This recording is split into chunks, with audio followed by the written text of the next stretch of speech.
అందరికీ మర్నాత. ప్రభునందు ప్రియులారా, క్రీస్తు నామమున మీకు శుభములు తెలియచేస్తున్నాను. ఈరోజు నిర్గమకాండం 39వ అధ్యాయాన్ని మనము క్లుప్తముగా ధ్యానం చేసుకుందాం. ముందుగా వాక్య భాగం చదువుకుందాం.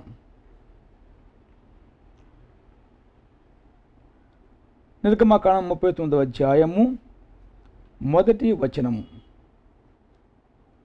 యెహోవా మోషేకు ఆజ్ఞాపించినట్లు పరిశుద్ధ స్థలములో అహరోను చేయు సేవ నిమిత్తము నీల, ధూమ్ర, రక్తవర్ణములు గల సేవ వస్త్రములను అనగా ప్రతిష్ఠిత వస్త్రములను కుట్టిరి. ప్రార్థన చేసుకుందాం. పరిశుద్ధుడా, వందనాలు. మీ అత్యంత కృపచేత మమ్మును వరుసగా మీ సహవాసములో సాగిస్తున్నారు తండ్రి. స్తోత్రములు. 39వ అధ్యాయములో ఉన్న సంగతులు క్లుప్తముగా జ్ఞాపకం చేసుకుంటున్నాము తండ్రి. తమరు మాతో మాట్లాడండి. మీ యొక్క వాక్య సంగతి మాకు నేర్పించవలసిందిగా కోరుచున్నాం.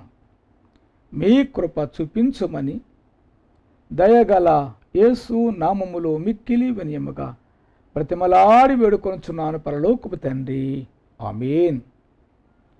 ప్రభునందు ప్రియులారా, క్రీస్తు నాదుని కృపా సమాధానం మీకు కలుగును కాక. ఆమేన్. మనము చదువుకున్న ఈ వాక్య భాగములో దేవుడు మోషే గారికి ఆజ్ఞాపించారు. ఏమని ఆజ్ఞాపించారంటే, పరిశుద్ధ స్థలములో అహరోను చేయవలసిన సేవ కొరకైన సేవా వస్త్రములు అనగా ప్రతిష్ఠిత వస్త్రములు కుట్టాలి అని దేవుడు తెలియజేశారు. మనము ఇదే గ్రంథములో 28వ అధ్యాయములో ఈ సంగతులు బాగుగా చూడగలము. కొండపైన దేవుడు మోషే గారికి అన్నీ చెబుతూ ఈ వస్త్రం కుట్టే విషయం కూడా తెలియజేశారు. ఈ సంగతి మనము నిర్గమకాండం 8వ అధ్యాయములో చూడగలము. ప్రియమైన వారలారా, ఇప్పుడు వీరు ఈ వస్త్రములు వారు కుట్టినట్లుగా మనం చూస్తున్నాం. దేవుడు చెప్పారు మోషే గారికి, మోషే గారు వీరికి చెప్పారు. వీరు వాటిని కుట్టినట్లుగా మనం చూస్తున్నాం. ఇవి ఏ వస్త్రములంటే పరిశుద్ధ స్థలములో చేసే సేవ నిమిత్తము. కనుక ఎన్నో స్థలములు లోకములో ఉన్నవి, కానీ దేవుని యొక్క మందిరములో పరిశుద్ధ స్థలం ఉన్నది. అది పరిశుద్ధ స్థలం ఉంది, అలాగే ఆవరణం ఉన్నది. ఆనాడు ప్రత్యేకముగా దేవుడు ఆ ఏర్పాటు చేయించారు. అయితే ఇప్పుడు కూడా పరిశుద్ధ స్థలం ఉంది, అతి పరిశుద్ధ స్థలం ఉంది, ఆవరణం ఉన్నది. కనుక మనము వాటిని మందిరములో తప్పక ఆ విధంగా భావిస్తూ భక్తి భావంతో జీవించాల్సిందిగా తెలియజేస్తున్నా. ప్రియమైన వారలారా, మరి సేవ చేయడం కొరకు యాజకుసన కావాలని దేవుడు తెలియజేశారు. పరిశుద్ధ స్థలములో సేవ నిమిత్తము సేవా వస్త్రములు అనగా ప్రతిష్ఠిత వస్త్రములు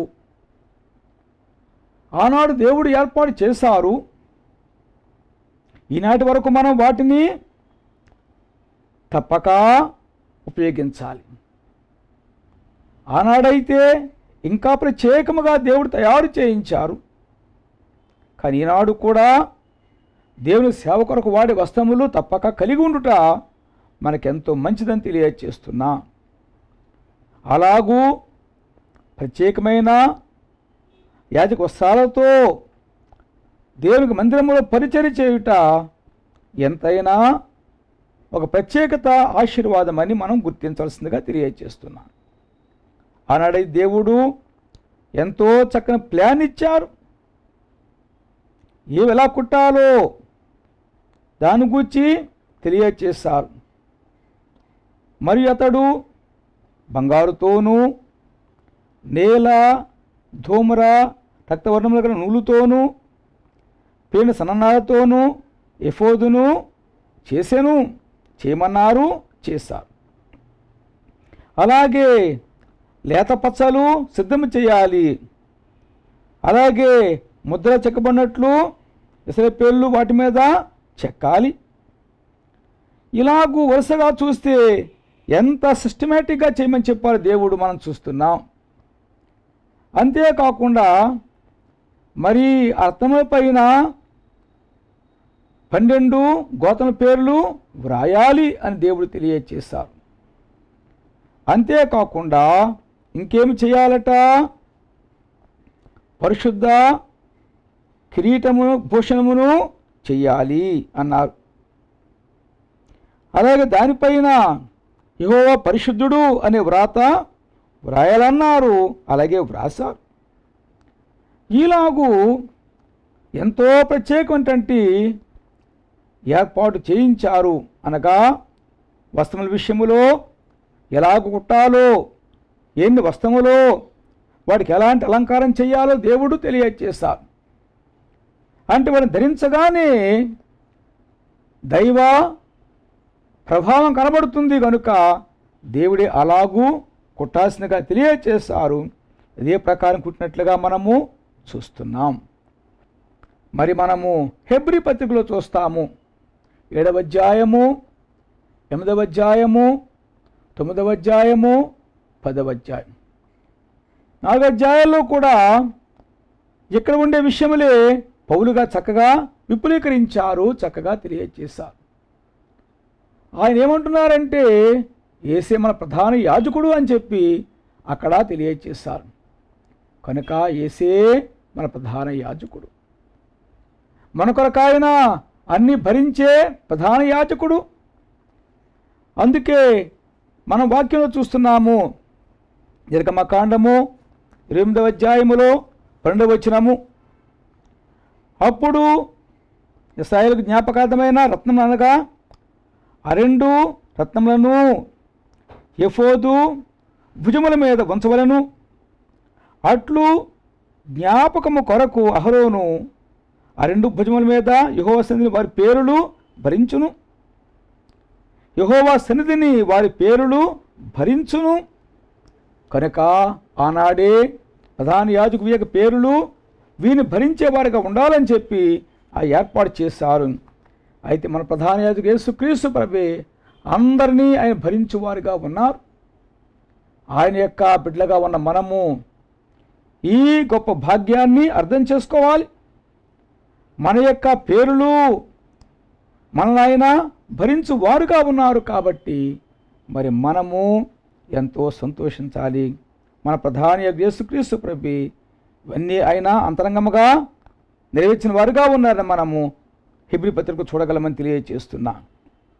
అయితే మా చక్కని కిరీటము, అలాగే చక్కని మరి కిరీట భూషణము అని చూస్తున్నాం. ఇంకా ముందు మనం చూసినట్లయితే 39వ అధ్యాయం 27వ వచనము, 29వ వచనము, మరి యెహోవా మోషేకు ఆజ్ఞాపించినట్లు వారు అహరోనుకును అతని కుమారులకును నేత పని అయిన సన్ననార చొక్కాయిలను, సన్ననార పాగాను, అందమైన సన్ననార కుళ్ళాయిలను, పేన సన్ననార లాగులను, నేల, ధూమ రక్తవర్ణము గల పేన సన్ననారతో బుటాపనే నడికట్టును చేసి ఇలాగూ ఒక ప్రత్యేకమైన పద్ధతిలో ఎన్నో వస్త్రములు సిద్ధం చేశారు. ఇన్ని వస్త్రములు ధరించుకొని అలాగే కిరీటం పెట్టుకున్నప్పుడు ప్రధాన యాజకుడు ఎంత ప్రత్యేకముగా ఉంటారో, వారి కుమారులు ఎంత ప్రత్యేకముగా ఉంటారో, దేవుని యొక్క మందిరంలో వారు పనిచేస్తున్నప్పుడు ఎంత ప్రత్యేకముగా ఉంటారో మనము తప్పక గ్రహించాలి. అలాగే నేటి కాలంలో కూడా యాజకత్వం చేసేవారి విషయంలో కూడా దేవుడి చక్కని ఏర్పాటు చేశారు కనుక యాజక వస్త్రాలతో దేవుని సేవ చేస్తున్నప్పుడు ఉండే ఆ ప్రత్యేకత ఎంతో గొప్పది. దేవుడే సమస్తము జయకర్మగా జరిగించవారని తెలియజేస్తున్నాను. అయితే మరి మనం ఈ రోజున ఏం కావాలంటే వస్త్రములు సంపాదించుకోవాలి. ఆనాడైతే ప్రధాన యాజకునికి ప్రత్యేక వస్త్రములు, ఆయన కుమారులకు ప్రత్యేక వస్త్రములు అనేది మనం చూస్తున్నాము. మరి ఈనాడైతే మరి దేవుని సేవ చేసే యాజకులకు ప్రత్యేక యాజక వస్త్రాలు అవన్నీ ఉంటున్నవి. కానీ అంతకంటే ముఖ్యంగా మనం గుర్తించేది ఏమిటంటే ప్రతివారు కూడా యాజకులుగా తయారు కావాలి. దేవుని సేవ చేసే యాజకులు మాత్రమే కాదు, కానీ ప్రతి ఒక్కరూ కూడా యాజకులు తయారు కావాలని మీకు తెలియజేస్తున్నా. అందుకే వాక్యంలో చూస్తున్నాం. పేతురు రాసిన మొదటి పత్రిక 2వ అధ్యాయము 9వ వచనము. అయితే మీరు చీకటిలో నుండి ఆశ్చర్యకరమైన తన వెలుగులోనికి మేము పిలిచిన వాని గుణాతిశయములను ప్రచురము చేయ నిమిత్తము ఏర్పరచబడిన వంశమును, రాజులైన యాజక సమూహమును, పరిశుద్ధ జనమును, దేవుని సొత్తైన ప్రజలనై ఉన్నారు. ఇక్కడ ప్రజలందరూ కూడా ఏమైపోవాలంటే వారు అనగా ప్రతివారు కూడా ఏం కావాలంటే ఏర్పరచబడిన వంశముగా తయారవ్వాలి, రాజులుగా, యాజక సమూహముగా, పరిశుద్ధ జనముగా, దేవుని సొత్తైన ప్రజలుగా తయారు కావాలి. కనుక మనము రాజులమై ఉన్నాము, యాజక సమూహమై ఉన్నాం. కాబట్టి మనకు వస్త్రము కావాలా వద్దా? అహరోను గారి దగ్గర నుండి వస్త్రములు ప్రత్యేకంగా ఏర్పాటు చేయబడ్డాయి. పాత నిబంధన కాలం వారు దాన్ని అలా పాటిస్తూ ఉన్నారు. ప్రభు వచ్చి ప్రధాన యాజకుడికి ఆయన మనకు సమస్తము చేశారు, ఆయన ఏర్పాటు చేసుకున్నారు. కాబట్టి మనము ఈ రోజున ప్రభువుని బట్టి మనము కూడా రాజులుగాను యాజకులుగాను ఏర్పాటు వారముగాను ఉన్నాము. కాబట్టి మనకి ప్రత్యేక వస్త్రాలు కావాలి. దేవుని దగ్గర ఎన్నో వస్త్రాలు ఉన్నవి. గతంలో మనం చెప్పుకున్నాము, ఎన్ని వస్త్రములో మనం జ్ఞాపకం చేసుకున్నాం. చూసినట్లయితే ఆనాడు వారికి ఎన్ని వస్త్రములో దేవుడు తెలియచేశారు. ఒకటి దేవునికి వాక్యం చూస్తున్నాము, రక్షణ వస్త్రము, నీతి వస్త్రము, స్తుతి వస్త్రము, ప్రశస్త వస్త్రము, ప్రకాశమానమైన వస్త్రము, తెల్లని వస్త్రము, పెండ్లి వస్త్రము, ఇంకా చాలా ఉన్నవి. అలా గ్రంథములో చూస్తే ఎన్నో వస్త్రములు దేవుడు మన కొరకు సిద్ధం చేశారు. కనుక మరి ఈనాడు పవిత్ర వస్త్రములు సంపాదించుకోవాలి. ఆయనే మనందరినీ కూడా ప్రేమతో పిలిచారు. ఆయన మనకు ఉచితంగా ఆయన అన్ని ఇచ్చేవారు ఉన్నారు. కాబట్టి మనము రక్షణ భాగ్యమే సంపాదించుకొని ఆ వస్త్రమే సంపాదించుకుందాం. యెషయా 61:10 నీతిగా జీవిస్తూ నీతి వస్త్రమును సంపాదించుకుందాము. యెషయా 61:10, కీర్తన గ్రంథంలో 132:9, యోబు గ్రంథం 23:14. అలాగే స్తుతి వస్త్రము యెషయా 61:3, ప్రశస్త వస్త్రము లూకా 15:22, ప్రకాశమానమైన వస్త్రము లూకా సువార్త 24:4, తెల్లని వస్త్రము ప్రకటన గ్రంథములో 33:4-5 వచనాలు, పెండ్లి వస్త్రము మత్తయి సువార్త 22:12, అలాగే ఉల్లాస వస్త్రము, అలాగే సంతోష వస్త్రము, దీనమనస్సు వస్త్రం కూడా ఉన్నవి. చాలా వస్త్రం ఉన్నవి. కనుక మనమందరం వస్త్రములు సంపాదించుకోవాలి. ప్రియమైన వారలారా, అందుకొరకు ప్రతివారు ఆశ కలిగి ఉండండి. ఆయన మన కొరకు ఉచితంగా ఇస్తున్నారు. అందుకునే వారముగా ఉండాలి. మా సంతోషించకుండా తెలియజేస్తున్నాం. సంతోషించకుండా తెలియజేస్తున్నాం. మంచిది. వారికి ఆ వస్త్రములు ఏర్పాటు చేయబడినవి. ఇక్కడ నా చక్కని మాట ఏమిటంటే 39వ అధ్యాయములో 32 వచనము, ప్రత్యక్షపు గుడారపు మందిరం యొక్క పని యావత్తును సంపూర్తి చేయబడెను. గొప్ప మాట. తర్వాత ఏమంటున్నారు? యెహోవా మోషేకు ఆజ్ఞ ప్రకారముగానే ఇశ్రాయేలు చేసిరి. గొప్ప సాక్ష్యం ఇక్కడ చూస్తున్నాము. ఏమిటట? యెహోవా మోషేకు ఆజ్ఞాపించిన ప్రకారముగానే ఇశ్రాయేలు చేసిరి. అందరికీ పేరు వచ్చింది. బెసయ్య గారే కాదు, అహోలియాబే కాదు, ప్రజ్ఞావంతులే కాదు, అందరికీ పేరు వచ్చింది. అందరూ ఆ ప్రకారముగా చేశారట. అనగా ఇచ్చినవారు తెచ్చినవారు అందరూ ఏకమై ఈ విధంగా చేశారు. కాబట్టి చక్కని సాక్ష్యం ఏమిటంటే యెహోవా మోషేకు ఆజ్ఞాపించిన ప్రకారముగానే ఇశ్రాయేలీయులు చేసిన మాట మనము తప్పక గమనించాల్సిందిగా తెలియజేస్తున్నాం. ప్రియమైన వారలారా, సమయరాగా మనం అందరము కూడా ప్రభువు కొరకు ఎంతైనా పని చెయ్యాలి. ప్రభువు ద్వారా మనం ఆ మెప్పును పొందాల్సిందిగా తెలియజేస్తున్నాం. ఇక మనం చూస్తున్నాం అది ఏమిటంటే ఓ చక్కని లిస్టు చూస్తున్నాము. మీకే చదివి వినిపిస్తాను. నిర్గమకాండము 39వ అధ్యాయములో చివరి భాగము అనగా 33వ వచనం నుండి 43 వరకు ఉన్న వాక్య భాగములో ఎంతో చక్కగా వ్రాయబడి ఉంది. దేవుడు ఎన్ని చెప్పారో అవన్నీ వారు చేశారు. కాబట్టి ఇక్కడ ఆ యొక్క లిస్టు మనం చూస్తున్నాము, ఆ యొక్క లెక్క మనం చూస్తున్నాము. బాగుగా వినండి. అప్పుడు వారు మందిరమును గుడారమును దాని ఉపకరణములన్నిటినీ దాని కులుకులను పలకలను కమ్ములను స్తంభములను దిమ్మలను ఎరుపు రంగు వేసిన పొట్టేళ్ల తోళ్ల పైకప్పును సముద్రవత్సల తోళ్ల పైకప్పును కప్పు తెరను సాక్షిపు మందసమును దాని మోతకర్రలను కరుణాపీఠమును బల్లను దాని ఉపకరణటిని సముఖపు రొట్టెలను పవిత్రమైన దీపవృక్షమును సవరించు దాని ప్రదీపములను అనగా దాని ప్రదీపముల వరుసను దాని ఉపకరణటిని దీపము కొరకు తైలమును బంగారు వేదికను అభిషేక తైలమును పరిమళ ధూపద్రవ్యములను శాలా ద్వారమునకు తెరను ఇత్తడి బలిపీఠమును దాని కుండిత్తడి జల్లెడను దాని మోతకలను దాని ఉపకరణంటిని గంగాళమును దాని పీటను ఆవణపు తెరలు దాని స్తంభములను దాని దిమ్మలను ఆవణ ద్వారమునకు తెరను దాని త్రాళ్లను దాని మేకులను ప్రత్యక్ష గుడారములో మందిర సేవకులకైన ఉపకరణంటిని పరిశుద్ధ స్థలములోని యాజక సేవార్థమైన వస్త్రములను అనగా యాజకుడైన అహరోనుకు పరిశుద్ధ వస్త్రములను అతని కుమారులకు వస్త్రములను భూషుద్ధకు తీసుకొని వచ్చింది. కనుక ఎంత పెద్ద జాబితా మనం చూస్తున్నాం.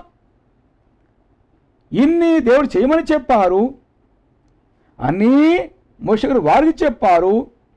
ఈ జాబితా ప్రకారముగా వారే అన్నీ చేసి తీసుకువచ్చారట. ఎంత గొప్ప సంగతో చూచారా. కనుక బెసలేలు గారు ప్రధాన పనివారైతే అహోలియాబు గారు సహకారిగా ఉండి రచన చేసేవారైతే ప్రజ్ఞావంతులు ఎందరో అన్నీ చేస్తే అలాగే వీటి కొరకు ఎందరో తెచ్చిన వారైతే అన్ని సమకూర్చిన వారైతే ఇవన్నీ చేసిన తర్వాత తెచ్చిన వారు కూడా మరికొంతమంది అయితే ఇలాగూ అందరూ ఏకమై ఇవన్నీ చేశారు. కాబట్టి అందుకు ఈ పేరు అందరికీ వచ్చింది. ఏ పేరు? యెహోవా మోషేకు ఆజ్ఞాపించిన ప్రకారముగానే ఇశ్రాయేలు చేసిరి. కనుక ఎంత గొప్ప మరి సాక్ష్యమో, ఎంత గొప్ప వివరమో ఆలోచించండి. ప్రియమైన వారలారా, అందరము కూడా ఈ కాలములో ఆయన కొరకు తప్పక పనిచేసే వారంగా తయారు కావాలి. కనుక వారు వీరు మీరు మేమనే మాట లేకుండా ప్రభు కొరకు మనం పనిచేస్తే తప్పక మేలుకరమే. అందుకే ఇక రాశారు ఏమని, ప్రభువు కొరకు పని చేసిన వారికి తాను బాకీ పడడు. ప్రభువు కొరకు పని చేసిన వారికి తాను బాకీ పడడు. సభ నిమిత్తము చేసినది తన స్వంతము కన్నట్టే ఎంచు. ఏకాంత స్థలము కోరుము, దేవుని ప్రార్థింప ఏకాంత స్థలము చేరుము. మనమందరము కూడా ఒకే తలంపు కలిగి ఉండాలి. ప్రభు కొరకు పని చేసేవారు ఆయన బాకీ పడేవారు కాదు. ప్రభు కొరకు పని చేస్తే ఆయన బాకీ పడేవారు కాదు. రెండవది, సభ నిమిత్తం అంటే సంఘము నిమిత్తము మనమే చేస్తే అది సొంతంగా భావిస్తారట. కనుకప్పుడు వీరే దేవునికి వ్యతిరేకముగా చేశారు. అది సాతాను యొక్క మాయ. కానీ వారి మాయను పూర్తిగా తొలగించి వేసుకొని దేవుని యొక్క చిత్తమునకు లోబడ్డారు. వరుసగా అన్ని చక్కగా చేసుకొచ్చారు. తెచ్చిన వారై ఉన్నారు, ఇచ్చిన వారై ఉన్నారు, వచ్చిన వారై ఉన్నారు, పనిచేసిన వారిగా ఉన్నారు. అందుకే స్త్రీలు కూడా ఎంతో బాగా అన్ని పనులు చేశారట. మనం ముందు అధ్యాయాలు చూస్తాం. కనుక వారు వీరిని భేదము లేకుండా అందరూ కూడా ఆయన పనిని ఒకే మనసుతో చేశారు. కాబట్టి అన్ని పనులు బాగా జరిగాయి. కాబట్టి ఈ జాబితా మనం చూస్తున్నాము. ఇన్ని పనులు చేయాలంటే ఎంతమంది కావాలి? కనుక అందరూ ఒక్క మనసుతో అన్నీ చేశారు, చెప్పినట్టే చేశారు. కాబట్టి ఈ జాబితా అంతా కూడా ఇక్కడ మనం చూస్తున్నాము. వారు చేశారట, మోషే గారి దగ్గరకు తీసుకొని వచ్చారట. మోషే గారి అంతా చూచారు. అదే చూస్తున్నాము. నిర్గమకాండం 39:42 వచనము. యెహోవా మోషేకు ఆజ్ఞాపించినట్లు ఇశ్రాయేలు ఆ పని అంతయు చేసిరి. మోషే పని అంతయు చూచినప్పుడు యెహోవా ఆజ్ఞాపించినట్లు వారు దాన్ని చేస్తున్నది. అలాగనే చేస్తున్నది కనుక మోషే వారిని దీవించెను. కనుక దీవెన అనేది ఇక్కడ మనం చూస్తున్నాం. ఎంతగా చేస్తేనే అక్కడ ఏమి రాలేదంటే దీవెన రాలేదు. అలాగే మనం కూడా ఎంతైనా చేసి దీవెన కొరకే మనము తప్పక మరి ప్రాకులాడాలి. నాకు దీవెన కావాలి, నాకు దీవెన కావాలి, నాకు దీవెన కావాలని మనము దీవెన కొరకే ఎంతైనా ప్రయాసపడాలి. అదే మనము తప్పక అర్థం చేసుకోవాల్సిందిగా తెలియజేస్తున్నాను. మనమే దీవించబడాలి అని మీకు తెలియజేస్తున్నాను. చక్కని చరణం మనకు బాగా తెలుసు. యాకోబు వలె దీవెనలెన్నో ఆర్జింపగలరు. యాకోబు వలె దీవెనలెన్నో ఆర్జింపగలరు. వారు త్రైకునితో పోరాడి పగను దించివేయుదురు. వారు త్రైకునితో పోరాడి పగను దించివేయుదురు. యేసునామధారులందరూ ఎంతో ధన్యులు. వారు భాసురామైనట్టి స్థితిలో బ్రతుకజూతురు. వారు భాసురామైనట్టి స్థితిలో బ్రతుకజూతురు. ప్రియమైన వాళ్ళారా, యాకోబు గారి ఎవరై ఉన్నారంటే దీవెనల కొరకు ఎంతో ఆశపడిన వారు, దీవెనలు ఆర్జించడాకై ఎంతో ప్రయత్నం చేసిన వారు, ఎన్నో దీవెనలు ఆర్జించిన వారు. ఆయన జీవితంలో ఎన్నో దీవెనలు ఆయన సంపాదించేసుకున్నారు. కష్టాలు ఎక్కువే, దీవెనలు ఎక్కువే. ఎంత కష్టకాలమో ఆయన జీవితంలో ఎంతకాలం దుఃఖించారో కానీ దీవెనలే ఆర్జించారు. కాబట్టి ఆ దీవెనలే కాపాడుకుంటూ వచ్చాయి. చివరిలో ఆయన జీవితమే రాజా భోగముగా సాగిపోయింది. నా యొక్క లెక్క ప్రకారంగా నేను చెప్పేది ఏమిటంటే ఆయన జీవితకాలము 147 సంవత్సరములు. 147 సంవత్సరముల జీవితకాలం అయితే ముందు 30 సంవత్సరములు చక్కగా సాగిపోయింది. ఆ తరువాత 100 ఏళ్ల పాటు ఆయనకి కష్టములే కష్టములు, 100 ఏళ్ల పాటు కష్టములే కష్టములు. అలాగూ తన జీవితం మొదటి 30 సంవత్సరములు అల్లారుముద్దుగా పెరిగిపోయినా కానీ తర్వాత కష్టం ప్రారంభమయ్యాయి. 31 సంవత్సరం నుంచి ఆయనకు కష్టములే కష్టములు, 100 ఏళ్ల పాటు ఆయనకు అన్నీ కష్టములే. కానీ చివరి 17 సంవత్సరములు రాజభోగమే దేవుడిచ్చారు ఆయనకు. ఆలోచించండి. ముఖ్యంగా చెప్పే మాట ఏమిటంటే 100 ఏళ్ల కష్టకాలమే ఆయన జీవితంలో మనం చూస్తాం. దీవులు ఎక్కువే, కష్టాలు ఎక్కువే. కానీ ఈ రోజున ఆయన పేరు మీద దేశమే ఉందంటే ఎంత భాగ్యమో చూచారా? ఒక దేశం ఆయన పేరు మీద ఉందంటే ఎంత గొప్ప సంగతో చూచారా?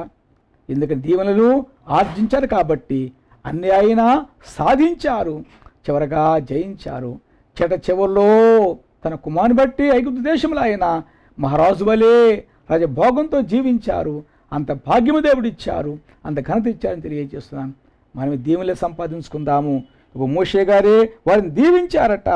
ఎంత గొప్ప మాట చూచారా? మనమందరము కూడా దీవెనలు సంపాదించుకుందాం. మన ప్రభువే మనం దీవించాలి. మన ప్రభువే మనకు ఆశీర్వాదములు తప్పక ఇవ్వాలి. కాబట్టి మనము ఆయన దీవెన పొందే విధముగా అన్ని పనులు చేసే వారంగా ఉందాము. అలా జీవించాలని తెలియజేస్తున్నాం. అందుకే చక్కని పాట, ఆశీర్వాదంబుల్ మా మీద వర్షింపజేయుమిషా, ఆశతో నమ్మియున్నాము నీ సత్య వాగ్దాతము. ఈ మాహి మీద కృమ్మరించుమో దేవా, క్రమ్మర ప్రేమ వర్షంబున్ కృమ్మరించుమో దేవా. ఆశీర్వాదం మా పైన వర్షింపచేయమని మనము ప్రభువునే కోరుకుందాము. ఆయన వర్షింప చేస్తారు. మన పని ఏమిటంటే ఆయన చిత్త ప్రకారముగా నమ్మకముగా జీవించుట, ఆయన పనులు నమ్మకముగా చేయుట, ఆయన కొరకే ప్రయాసపడుట, ఆయన చిత్తమంతా జరిగించడం మనకు అవసరం కనుక ఆనాడు వారు చేశారు, మోషే గారు దీవించారు. మనం చేసేవారంగా ఉందాము, దీవులు పొందేవారంగా ఉందాము. అట్టి ధన్యత ప్రభుకొక్కరికి దయచేసి ఆయనే మహిమ పొందును గాక. ఆమేన్. పరిశుద్ధ స్తోత్రములు. ఈ కొద్ది మాటలు మీరు ప్రతి వాళ్ళు ఫలింపచేయని ప్రభా. చివరగా మేము చూస్తున్నాము తండ్రి, అన్నీ వారు సిద్ధము చేస్తారు, లెక్క ప్రకారంగా తెచ్చారు. గొప్ప జాబితా మేము చూచాము నాయన. అన్ని విషయములు చేయించారు, మీరు చెప్పారు ప్రభా. వారు చేశారు తండ్రి, ఒకటి విడవకుండా అన్నీ చేశారు కనుక మోషే గారే ప్రభా వారిని చూచి వారిని దీవించారు ప్రభా. మేము కూడా ప్రభా మీరు చెప్పిన ప్రకారముగానే చేస్తూ దీవులు పొందగలిగే భాగ్యం దయచేయవలసిందిగా మనవి చేస్తున్నాను. కృప చూపించండి. ఘనత కీర్తి పొందమని మా కొరకే సమస్తను మాదిరికరముగా జరిగించి తండ్రి యొక్క గొప్ప సాక్ష్యంని అందుకొని మహిమలో ప్రవేశించి విజ్ఞాపన చేసి మన యేసునామములో మిక్కిలి వినయముగా బ్రతిమలాడి వేడుకొనుచున్నాను పరలోకపు తండ్రి. తండ్రి, కుమార, పరిశుద్ధాత్మల దయదైన సకల ఆశీస్సు ప్రభువు దయచేసి ఆయనే మహిమ పొందును కాక. ఆమేన్. అందరికీ మరణాత.